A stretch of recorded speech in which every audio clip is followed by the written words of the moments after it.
बदनपुर गांव में सर्दी अपने चरम पर थी। हवा में ठिठुरन भरी थी और लगातार बारिश ने सब कुछ कीचड़ में बदल दिया था। उसी गांव में संतोष नाम का एक गरीब आदमी रहता था। संतोष का परिवार ठंड और बारिश से बहुत परेशान था। उनके पास कोई ऐसा साधन नहीं था जिससे उन्हें उस जानलेवा ठंड और बारिश में थोड़ी राहत मिल सके। उसी गांव में एक धनी व्यापारी रहता था जो बहुत ही लालची और चालाक था। एक दिन व्यापारी अपने व्यापार के लिए शहर जा रहा था। ठंडी हवा और बारिश में चलते चलते वो थक गया और उसने एक पेड़ के नीचे आराम करने का फैसला किया। सफ़र के दौरान उसकी सोने के सिक्कों से भरी कीमती थैली कहीं गिर गई। उसने घंटों अपनी थैली तलाश की मगर थैली का कोई पता न चला। उसने गांव में घोषणा करवाने का फैसला किया। सुनो सुनो सुनो, बदनपुर के लोगों, जरा गौर से मेरी बात सुनो। व्यापारी ज्वाला सिंह की सोने के सिक्कों से भरी थैली कहीं खो गई है।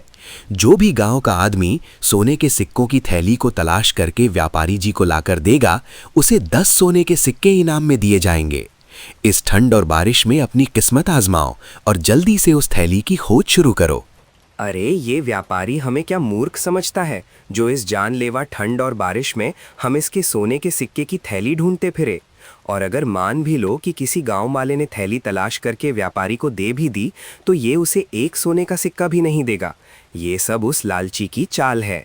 तुम सही कहते हो भाई। अगर मुझे इसकी थैली मिल गई तो मैं कानों कान किसी को खबर भी नहीं होने दूंगा और अपना बोरिया बिस्तर बांधकर किसी दूसरे शहर में चला जाऊंगा। पूरे 2 दिन गुजर गए लेकिन व्यापारी की सोने के सिक्कों की थैली का कुछ पता न चला। वो घोषणा करने वाले से कहने लगा, मेरी वो थैली मेरी जिंदगी भर की कमाई है, मेरे खून पसीने की कमाई। सालों तक मैंने रात दिन मेहनत की, तब जाकर वो सोने के सिक्के इकट्ठे किए थे। मुझे नहीं लगता कि इस ठंड और बारिश में कोई मेरी थैली को ढूंढने की कोशिश करेगा। अगर किसी को थैली मिल गई और उसने ईमानदारी से लौटा दी तो मैं उसे एक सोने का सिक्का दे ही दूंगा, उसकी मेहनत का। लेकिन अगर किसी ने चालाकी करने की कोशिश की तो मैं उसे बख्शूंगा नहीं। जी व्यापारी जी, आप बिल्कुल चिंता मत कीजिए, आपकी थैली आपको जरूर मिलेगी। मैं पूरे गांव में जासूस फैला दूंगा। जैसे ही वो थैली किसी को मिलेगी वो तुरंत हमें बता देंगे। उधर संतोष की पत्नी शारदा अपनी पड़ोसन सीतल के साथ अपने घर के बाहर बैठी थी। शारदा, इस बार की ठंड और बारिश तो जान लेकर छोड़ेगी। ऐसी ठंड और बारिश मैंने अपने जीवन में कभी नहीं देखी। मेरे घर में अनाज का एक दाना भी नहीं बचा और बच्चे भूख से तड़प रहे हैं। मेरा मन करता है कि मैं इस गांव को छोड़कर कहीं और चली जाऊं। सीतल, मेरे दिल का दर्द भी तुझसे कम नहीं। इस ठंड और बारिश की वजह से ना दिन गुजरता है और ना ही रात कटती है। संतोष जी भी दिन रात इस ठंड और बारिश में खेतों में लगे रहते हैं, लेकिन कुछ हासिल नहीं होता, बस घर का गुजारा ही हो पाता है। हाँ शारदा, सच कहा। मेरे पति भी दिन भर मजदूरी करते हैं, मगर जो कमाते हैं वो पेट भरने को भी काफ़ी नहीं। मैं तो सोचती हूँ क्या हमारी ज़िंदगी हमेशा ऐसे ही रहेगी। न जाने कब वो दिन देखने को नसीब होगा जब हमारे घर में हर सुख सुविधा होगी। चल अच्छा शारदा बहन, मैं चलती हूँ। सीतल शारदा के घर से चली जाती है। उतने में ही संतोष आ जाता है। शारदा अपने पति से कहती है, इस ठंड और बारिश ने मेरे सब्र का बांध तोड़ दिया है। हर दिन तुम्हें इस ठंड और बारिश में खेतों में भीगते देख मेरा दिल टुकड़ों में बट जाता है। तुम्हारी मेहनत से बस 2 रोटी नसीब होती है। तुम अपने मजदूरी के पैसे क्यों नहीं बढ़ा देते? तुम ठीक कहती हो शारदा, मैं आज से अपनी मजदूरी के पैसे बढ़ा दूंगा। एक दिन के काम के लिए इतने पैसे तो मिलने ही चाहिए जिससे हम एक दिन का गुजारा अच्छे से कर सकें। दोनों आपस में बात कर ही रहे थे कि उतने में गांव का खड़ूस जमींदार संतोष के घर आता है और संतोष से कहता है, संतोष, खेतों में पानी भर चुका है। इस बारिश ने सब कुछ कीचड़ में बदल दिया है। तुम खेतों में जाकर खेतों से पानी बाहर निकलने का इंतजाम करो। मैं कुछ दिन के लिए बाहर जा रहा हूँ, मेरे लौटने तक काम पूरा कर देना।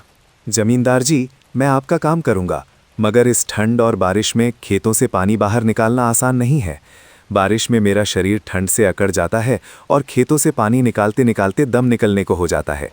इसीलिए जमींदार साहब, अब मैंने अपनी मजदूरी बढ़ा दी है। एक दिन के काम के लिए 2 अशरफियाँ देनी होंगी। मेरी मेहनत का यही हक है ताकि मेरा परिवार भूखा ना सोए। 2 अशरफियाँ? ये क्या मजाक है संतोष? कहीं तू पागल तो नहीं हो गया है या तेरा दिमाग घास चरने गया है जो एक दिन में डबल मजदूरी कर दी? एक अशरफियों है, गांव के बहुत से लोग काम करने के लिए तैयार हैं। मैं तो तुम्हें मेहनती ईमानदार ही समझता था, मगर तुम तो लालची निकले। तुम्हें 2 अशरफियाँ कोई भी नहीं देने वाला एक दिन की मजदूरी के। तुम भूखे ही मरोगे। जमींदार ताने मारकर चला जाता है। संतोष उदास होकर शारदा से कहता है, शारदा, देखा तुमने, जमींदार को मेरी मेहनत की कीमत सुनते ही गुस्सा आ गया। मैं दिन रात भीगता हूँ, फिर भी मेरी मेहनत का कोई मोल नहीं। कभी कभी लगता है इस गांव में मेरी ईमानदारी ही मेरी सबसे बड़ी कमजोरी है। संतोष जी, आपकी ईमानदारी कमजोरी नहीं, आपकी ताकत है। इस ठंड और बारिश में आपकी हालत देखकर मेरा मन टूट जाता है। आप बिल्कुल भी चिंता मत करो, मैं आपके साथ हूँ। शारदा, तुम्हारा साथ ही मेरा हौसला है। अब से 2 अशरफियां ही लूंगा, चाहे कोई काम कराए या ना कराए। इतना कहकर संतोष ठंडी हवा और बारिश में काम की तलाश में निकल पड़ता है। रास्ते में कुएं के पास उसकी नज़र एक लाल रंग की थैली पर पड़ती है। वो उसे उठाता है और देखता है कि उसमें सोने के सिक्के भरे हुए हैं। सिक्के देखकर संतोष का दिल जोर जोर से धड़कने लगता है। फिर वो सोचने लगता है, ये सिक्के किसकी जिंदगी भर की कमाई है। इस ठंड और बारिश में इसे खोने वाला कितना बेचैन होगा। अगर मैं इसे रख लूं तो शायद हमारी करीबी मिट जाए, मगर मेरे मन का सुकून हमेशा के लिए चला जाएगा। ईमानदारी मेरा सबसे बड़ा गहना है और इसे मैं किसी कीमत पर नहीं बेचूंगा। मुझे ये थैली इसके मालिक तक पहुंचानी होगी। फिर संतोष सोने के सिक्कों की थैली लेकर अपने घर पहुंचा। क्या हुआ जी, आप तो काम ढूंढने गए थे, तो फिर इतनी जल्दी क्यों लौट आए? इस ठंड और बारिश ने तुम्हें और कमजोर कर दिया है या कोई और बात है? मेरा दिल बेचैन हो रहा है, बताओ ना। शारदा, ठंड और बारिश ने नहीं, बल्कि मेरे मन ने मुझे बेचैन कर रखा है। रास्ते में मुझे ये सोने के सिक्कों से भरी थैली मिली है। ये किसी की जिंदगी भर की मेहनत की कमाई है। इसे खोलने वाला इस ठंड और बारिश में कितना रोया होगा, ये सोचकर मेरा दिल कांप रहा है। जिस किसी की भी ये थैली है, मैं उसे ये थैली लौटा दूंगा, वरना मेरी आत्मा मुझे कभी माफ नहीं करेगी। ये आप क्या कह रहे हैं जी? पाई हुई चीज भी कोई वापस करता है क्या? अरे ईश्वर ने ये सिक्के हमारी गरीबी को देख कर दिए हैं। ये सोने के सिक्के हमारी जिंदगी बदल देंगे और हमें इस गरीबी से छुटकारा मिल जाएगा। अब और नहीं जीना मुझे ऐसी जिंदगी जहाँ हर चीज को तरसना पड़ता है। लेकिन शारदा, हम किसी दूसरे का धन कैसे रख सकते हैं? पता नहीं उस आदमी ने ये सोने के सिक्के किस काम के लिए रखे हों। क्या पता वो अपनी बेटी की शादी का सामान लेने जा रहा हो और ये सिक्के की थैली उसकी जेब से निकलकर गिर गई हो। शारदा, कुछ भी हो सकता है, इसीलिए मेरा दिल नहीं मानता कि मैं इन सिक्कों को अपने पास रख लूं। अगर तुम ये थैली उस आदमी को लौटाना चाहते हो तो लौटा दो, लेकिन मेरी एक शर्त है। अगर 10 दिन के अंदर तुम्हें पता चल जाता है कि ये सिक्के किसके हैं तो तुम उसे लौटा देना। अगर 10 दिन के अंदर पता नहीं चलता है तो फिर इन सिक्कों पर हमारा अधिकार हो जाएगा। अपनी पत्नी के कहने पर संतोष 10 दिन तक इंतजार करने लगता है। उधर कोई भी गांव वाला व्यापारी की थैली तलाश करने नहीं जाता। इससे व्यापारी बहुत परेशान होता है। फिर वो घोषणा करने वाले को बुलाता है और उससे कहता है, ये क्या तमाशा है? क्या तुमने गांव में ढंग से घोषणा नहीं की? इस ठंड और बारिश में मेरी थैली कोई क्यों नहीं लौटाने आया? या किसी ने तलाश करने की कोशिश ही नहीं की? या फिर वो थैली किसी को मिल गई है और वो लौटाना नहीं चाहता है? वो सोने के सिक्कों की थैली मुझे हर हाल में चाहिए। अगर वो थैली नहीं मिली तो मैं बर्बाद हो जाऊंगा। व्यापारी जी, मैंने तो इस ठंड और बारिश में भी गांव के हर कोने में ढिंडोरा पीट दिया था। मैंने कहा था कि थैली लौटाने वाले को 10 सोने के सिक्के इनाम में मिलेंगे।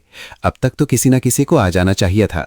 तुम एक काम करो, इस बार दोबारा घोषणा करो और इस बार आधे सिक्के इनाम में देने की घोषणा कर दो। लेकिन व्यापारी जी, अगर आप आधे सिक्के इनाम में दे दोगे तो आपके पास क्या बचेगा? आपका तो उसमें कोई फायदा नहीं होगा।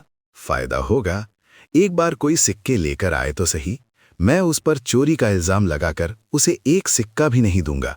व्यापारी जी, आपके शातिर दिमाग की जितनी तारीफ करें उतनी कम है और किसी को कुछ देना भी नहीं पड़ेगा। अब तुम ज्यादा देर मत लगाओ, जल्दी से गांव में घोषणा कर दो कि सिक्के वापस करने वाले को आधे सिक्के मिलेंगे। व्यापारी के कहने पर वो आदमी घोषणा करने निकल पड़ता है। सुनो सुनो सुनो, बदनपुर के लोगों, मेरी बात कान खोलकर सुनो।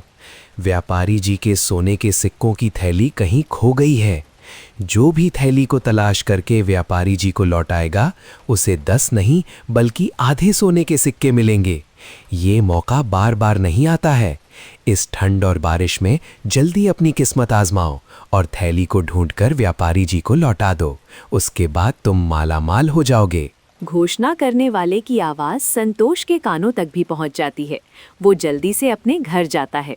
शारदा, ये सोने के सिक्कों की थैली हमारे गांव के व्यापारी की है। उसने घोषणा करवाई है कि जो भी गांव वाला उसको थैली वापस करेगा, व्यापारी उसे आधे सोने के सिक्के देगा। झूठ, बिल्कुल झूठ। वो व्यापारी कभी ऐसा नहीं करेगा। वो लालची है। वो अपने आधे सोने के सिक्के भी किसी को दे दे, ये वो कभी नहीं करेगा। ये सब उसकी चाल है। उसने गांव के बहुत से लोगों को धोखा दिया है। तो मैं क्या करूं सीता? ये थैली व्यापारी को नहीं लौटाऊं? अगर व्यापारी को भनक भी पड़ गई तो वो हमसे थैली भी छीन कर ले जाएगा और हमारे साथ बदतमीजी भी अलग से करेगा।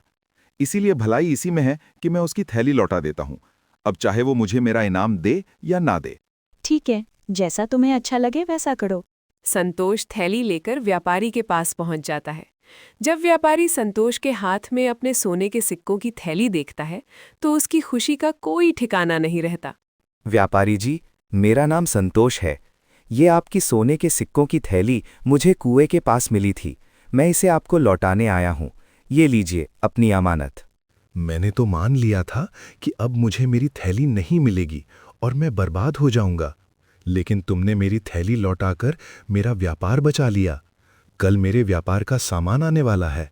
व्यापारी ये कह ही रहा था कि वो सोचने लगा, अभी ये संतोष मुझसे अपना इनाम मांगेगा, लेकिन मैं इसे ऐसा सबक सिखाऊंगा कि ये अपना इनाम मांगना भूल जाएगा। ये सोचकर व्यापारी सोने के सिक्के गिनने लगता है।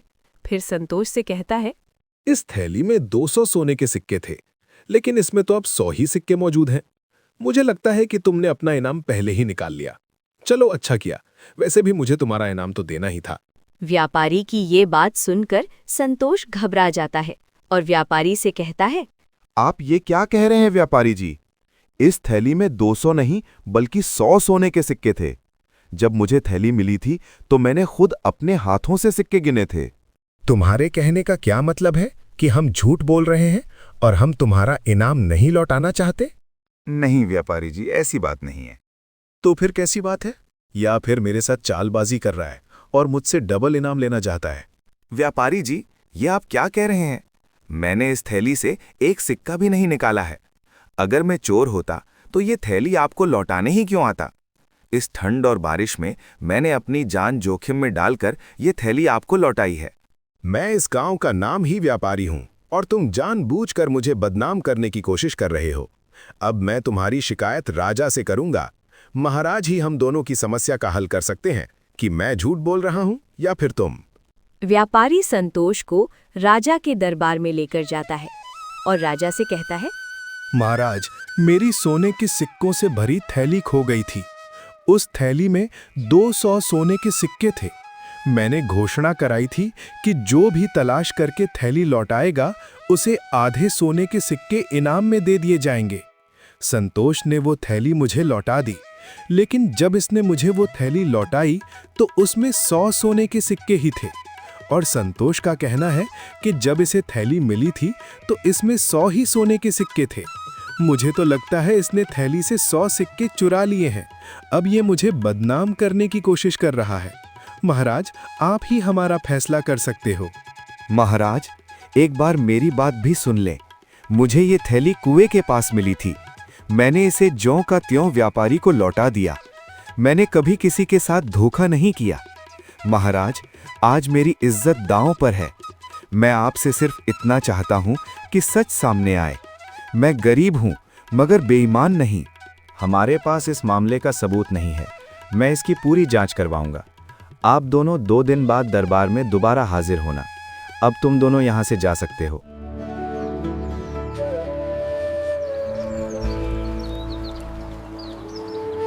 दो दिन बाद राजा दोनों को फिर बुलाता है और उन दोनों से कहता है, व्यापारी, तुमने कहा कि तुम्हारी थैली में 200 सोने के सिक्के थे, तो ये 100 सोने के सिक्कों वाली थैली तुम्हारी कैसे हो सकती है?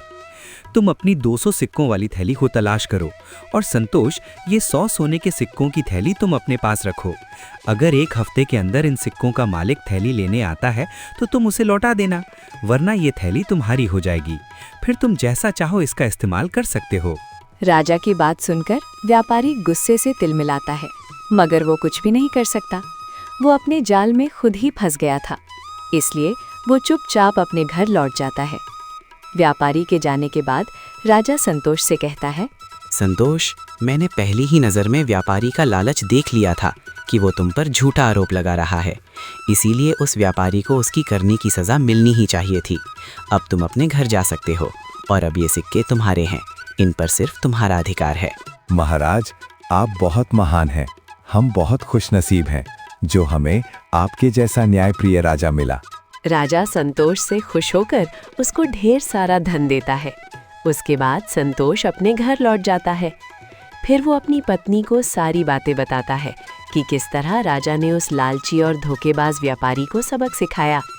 ये सुनकर शारदा बहुत खुश होती है। ये सब तुम्हारी सच्चाई और ईमानदारी का चमत्कार है।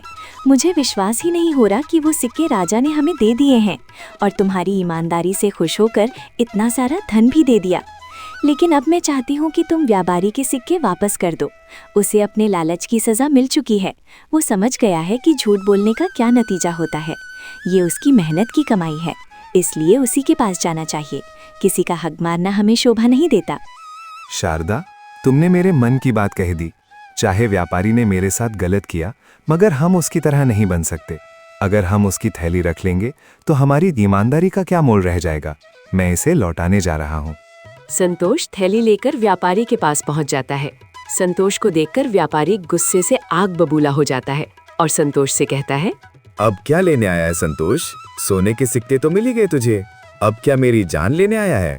मैं आपकी जान नहीं बल्कि आपके सिक्के वापस करने आया हूँ। मैं नहीं चाहता कि मेरी वजह से आपके साथ अन्याय हो। ये लीजिए अपने सोने के सिक्कों की थैली। संतोष, आज तुमने मेरी आंखें खोल दी है। मैंने लालच में अंधा होकर तुम पर झूठा इल्जाम लगाया। उस थैली में 200 नहीं बल्कि 100 ही सिक्के थे। मैंने तुम्हारे जैसे भले और सच्चे इंसान को बदनाम करने की कोशिश की। मैं तुम्हारा गुनहगार हूं संतोष, मुझे माफ कर दो। आज मैंने सीखा कि असली अमीरी ईमानदारी में है। व्यापारी जी, आपको अपनी गलती का एहसास हो गया। मेरे लिए यही सबसे बड़ा इनाम है। इंसान गलतियां करता है, मगर उन्हें सुधारने वाला ही सच्चा इंसान है। बस अब आप किसी और के साथ ऐसा ना करना। संतोष, तुमने सिर्फ मुझे थैली नहीं, एक नया जीवन दिया है। मैं वादा करता हूं, अब मैं लालच और चालाकी छोड़ दूंगा और हमेशा ईमानदारी से अपना व्यापार चलाऊंगा। व्यापारी को अपनी गलती का एहसास हो जाता है और फिर वो ईमानदारी से अपना व्यापार करने लगता है और संतोष भी अपनी शारदा के साथ सुख चैन से जीवन बिताने लगता है। दोस्तों, इस कहानी से हमें ये सीख मिलती है, ईमानदारी का फल जरूर मिलता है। वो देर से ही क्यों ना मिले, लेकिन मिलता जरूर है। दोस्तों, आपको ये कहानी अच्छी लगी हो तो इस वीडियो को एक लाइक याद से कर देना और इसी तरह की कहानियाँ देखने के लिए हमारे चैनल मिस्टीरियस तूनवाला को सब्सक्राइब कर लो। जैसे ही हम ऐसी कहानी अपलोड करेंगे उसकी नोटिफिकेशन आपको मिल जाएगी।